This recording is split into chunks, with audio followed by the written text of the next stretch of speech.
More than a year into Russia's invasion of Ukraine, one Minnesota nonprofit, Alight, continues to help place Ukrainian families in need with sponsors here in the States.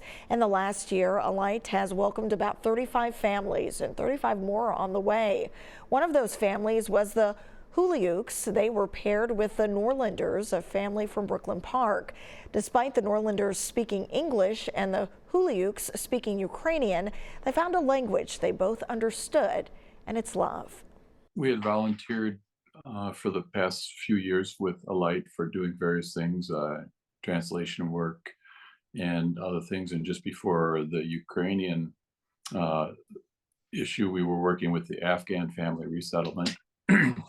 And then when the opportunity came up to help to be a sponsor for a Ukrainian family, that struck a chord with us, and we both realized that that could be something we could do to help at least one family.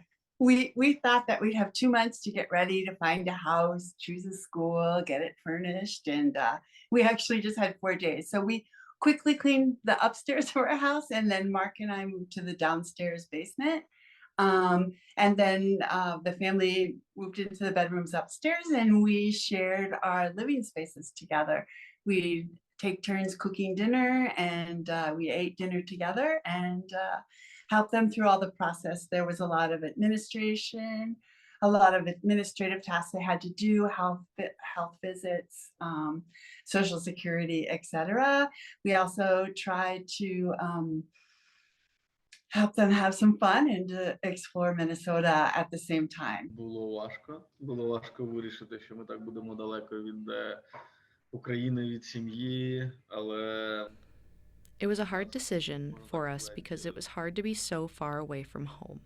For us, we were thinking about staying in Europe just to be closer to home, but it was hard because a lot of Ukrainians are in Europe and there are problems with housing and work.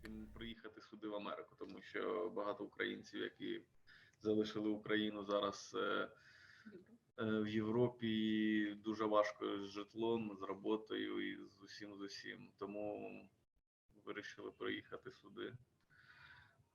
Нелегко, тому що всі дуже далеко нікого. It was a hard decision for us, but we are happy that we found our second family here, the Norlanders, and they are making it better. Хороших друзів і, так сказати, американську сім'ю. Норландери. You're a little bit nervous, but it's very exciting at the same time, and it makes everything real in a positive way and also in a negative way, in that you're seeing the faces of people that had to flee their country because they live in the eastern part that was being bombed. It was interesting for us to leave the airport.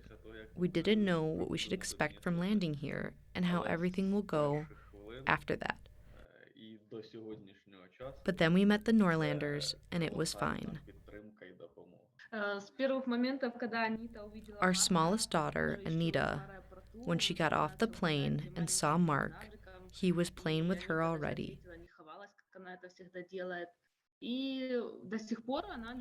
Even now, when we tell her Mark is coming, she's standing at the window and waiting for Mark.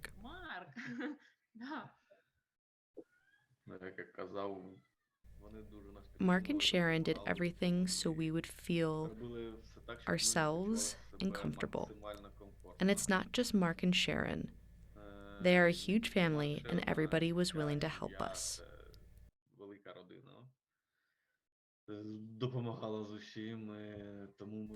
We are not relatives, but they are still treating us like we are relatives.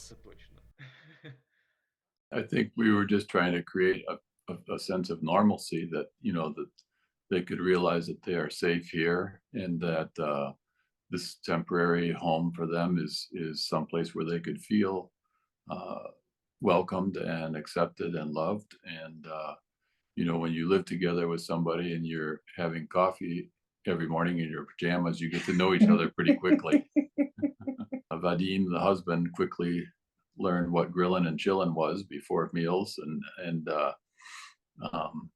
then dinner time together was at the beginning it was a little bit difficult because their English is pretty good, but they're relying on English they had 10 years ago when they were in high school and college, and the girls didn't speak any English, And so at the beginning, we had to use other methods sometimes to communicate when we get stuck, like a phone app translator or whatever. But as time went on, that happened less and less.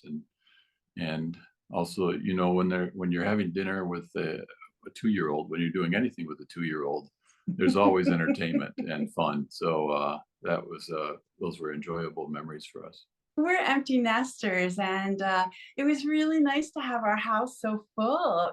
But it didn't feel full; it just felt full of love, and it was really wonderful to go to bed at night downstairs and to hear the little toddler running around the kitchen and living room upstairs, and just to be able to walk into the living room and work on a jigsaw puzzle with the twins, or to play a game, go for a walk. There was just plenty of love to go around.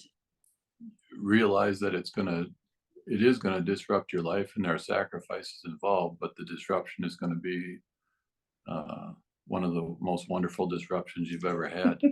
Бачили дуже добрих, отзывчивых людей. Много We cannot say anything bad because we met a lot of helpful people.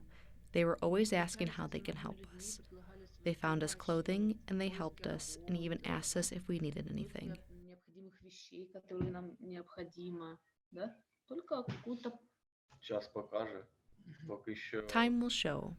We поки що cannot say це anything неможливо for now дивитися, because як now it is далі totally unsafe to go далі back there, буде. and we're not sure that we have a place for us to return to. So it's a Поки hard що question нічого for не- us.